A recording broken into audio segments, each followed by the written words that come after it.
Good morning students. Previous class में हमने ball and socket joints, pivotal joint और hinge joint पढ़ लिए थे। आज हम पढ़ेंगे fixed joint. Joints between bones in our skull are different from those discussed so far. हमारे जो सर होता है, स्कल होता है, स्कल बोलते हैं, ये इसको खोपड़ी, इसको बोलते हैं स्कल। इसके अंदर जो जॉइंट्स होते हैं वो जितने भी अभी हमने डिस्कस किए उनसे बिल्कुल भी, उन जॉइंट से बिल्कुल डिफरेंट होते हैं। The bones which cannot move at such joints are called fixed joints. ऐसे जॉइंट्स जो मूव नहीं हो सकते हैं, ऐसे जॉइंट्स कहलाते हैं fixed joints. Ever wonder that how can you move your lower jaw away from your head when you open your mouth wide. आपने कभी सोचा है कि जब आप अपना मुंह खोलते हो तो आपका जो जबड़ा होता है, जो होता है नीचे वाला, अपर जो और लोअर जो होते हैं, तो लोअर जो है वो आपके हेड से दूर कैसे चला जाता है। Now try to do the same with upper jaw. इसी को मुंह खोल करके और अपने ऊपर वाले अपर जो को आप इसी तरह से दूर ले जाने की कोशिश करो। Were you able to move it? क्या इसको मूव कर सकते हो आप? आपके ऊपर का जबड़ा वहीं रहता है, वो कहीं नहीं जा सकता, कहीं पर भी मूव नहीं हो सकता है, लेकिन जब आप बोलते हो तो नीचे वाला जो लोअर जो होता है वो मूव होता है। No, because there is a fix joint between the upper jaw and the rest of the head. ऐसा इसलिए होता है क्योंकि जो अपर जो होता है और जो बाकी हमारा स्कल होता है, सर होता है, उसके अंदर फिक्स जॉइंट्स लगे होते हैं, लेकिन हमारे स्कल के अंदर जो हमारा सिर्फ एक लोअर जो ही ऐसा पार्ट होता है जो मूव कर सकता है। So far we discussed how the joints connect different parts of our body. How do the different parts of the body get their different shape. तो ये जो जॉइंट्स होते हैं ये किस तरह से हमारी बॉडी पार्ट से जॉइंट मतलब कनेक्टेड रहते हैं, किस तरह से हमारी जो बॉडी पार्ट्स होते हैं उनका शेप डिफरेंट होता है। What will you make first if you wanted to make a doll. इन सवालों के जवाब हमें कैसे मिल सकते हैं, उसके लिए हम सबसे पहले एक डॉल प्रिपेयर करेंगे। ठीक है, हमें डॉल की ज़रूरत होगी। परहैप्स टू गिव द डोल shape a framework will be prepared before making it's outer structure. तो उस डॉल को बनाने के लिए हम सबसे पहले हमें क्या करना पड़ेगा, हमको उसका आउटर स्ट्रक्चर बनाने से पहले हमें उसके लिए एक फ्रेमवर्क बनाना होगा। ना कि हम डायरेक्ट ही एक डॉल को नहीं प्रिपेयर कर सकते, उसके लिए हमको एक फ्रेम मतलब एक ढांचा तैयार करना पड़ेगा जिससे हम उसका आउटर स्ट्रक्चर तैयार कर सकें। Similarly to give a shape to our body, all the bones in our body form a framework known as skeleton। तो उसी तरह से हमारी बॉडी को शेप देने के लिए हड्डियों का एक ढांचा होता है, उस फ्रेमवर्क को बोलते हैं स्केलेटन। हमारा जो शरीर होता है उसके अंदर एक फ्रेमवर्क होता है, किसका? हड्डियों का, बोन्स का बना हुआ एक फ्रेमवर्क होता है, उसके ऊपर मसल्स और टिश्यूज़ और ये सब अरेंज रहते हैं। तो वो जो फ्रेमवर्क होता है वो कहलाता है स्केलेटन, यानी कि कंकाल। The number of bones in the skeleton changes with as.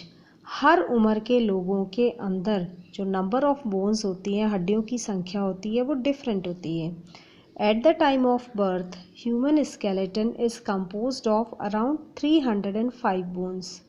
जब बच्चे का जन्म होता है उस समय स्केलेटन के अंदर 305, मतलब ये फिक्स नहीं है, अराउंड मतलब करीब करीब 305 बोन्स होती हैं। After some bones have fuse together it decreases to 206 bones by adulthood.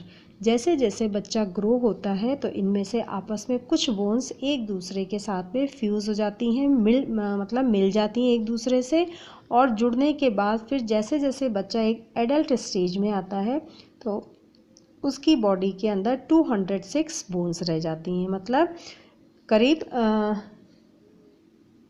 100 bones एक दूसरे के साथ में फ्यूज़ हो जाती हैं। तो जब बच्चा बर्थ के टाइम पर किसी भी ह्यूमन बीइंग की बोन्स होती है 305, और जब वो एडल्ट की स्टेज में आ जाता है तब उसके बोन्स रह जाती हैं 206। Now you might wonder that How do we know that this is the shape of a human skeleton, as bones are invisible and are hidden under the flesh? How do we know the shape of different bones in our body? We get the idea about the shape and number of bones in some part of our body by feeling them. अब हमें कैसे पता कि हमारा इस human skeleton कैसा है, या हमारे जो अंदर हड्डियां हैं उनका स्ट्रक्चर या उनकी शेप कैसी है ना? उसके लिए हम एक काम कर सकते हैं कि सबसे पहले तो हम उनको अपने प्रेस करके, अपने जो बोन्स हैं उनको प्रेस करके उसको फील करें। और दूसरा सबसे मतलब रिलायबल जो सोर्स है वो है एक्सरे इमेज। ठीक है, एक्सरे करवाए जाते हैं। X-ray image of the human body can be another way to know this shape better. सबसे अच्छा तरीका है एक्सरे। तो एक्सरे के अंदर हमको इस तरह से बोन्स की इमेजेस हमें दिखाई देती हैं। जब चोट लग जाती है, हड्डियों के अंदर कोई फ्रैक्चर हो जाता है, तब डॉक्टर्स एक्सरे करवाते हैं। तो आपने भी देखा होगा उसके अंदर जो एक्सरे के अंदर हमारी जो हड्डियां हैं वो बहुत अच्छी तरह से विजिबल होती हैं। तो ये सबसे बेटर वे होता है हमें जानने का कि हमारे हड्डियों की शेप कैसी हैं। तो एक्सरे को देख करके डॉक्टर्स हमें बता देते हैं कि हड्डी के अंदर फ्रैक्चर है या जो बोन्स है उसके अंदर वो अपनी जगह से सरक गई है, क्या है वो एक्सरे देख करके बता देते हैं। You must have seen your elders getting x-ray of the body part which is injured. तो आपने अपने घर में किसी बड़े को देखा होगा, उनका बॉडी पार्ट अगर इंजर्ड हो गया है तो उसका एक्सरे करवाते हुए। X-ray images can be use to find out about any possible injuries when we get hurt or have an accident. Doctor use these to identify what have happened to the bones. It clearly shows the shapes of the bones in our body.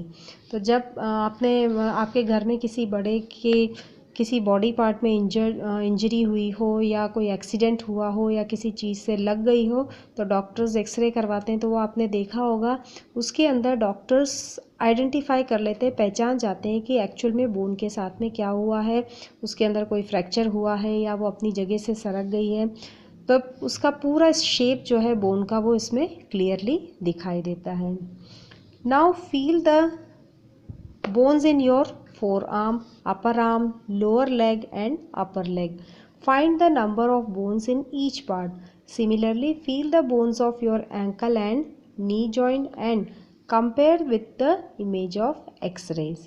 अब आप अपने जो हाथ की उंगलियां हैं, हाथों के जो आपके हाथों की जो बोन्स हैं, अपर आर्म्स हैं, लोअर लेग है, अपर लेग है, इन सब के जो बोन्स हैं उनको फील करें, उनको टच करके फील करें। उसी तरह से जो एंकल्स हैं, है ना, घुटने का जोड़ है, एंकल हैं एड़ियों पे, उनको फील करें और अपनी एक्सरे इमेज के साथ में उनको कंपेयर करें। ठीक है।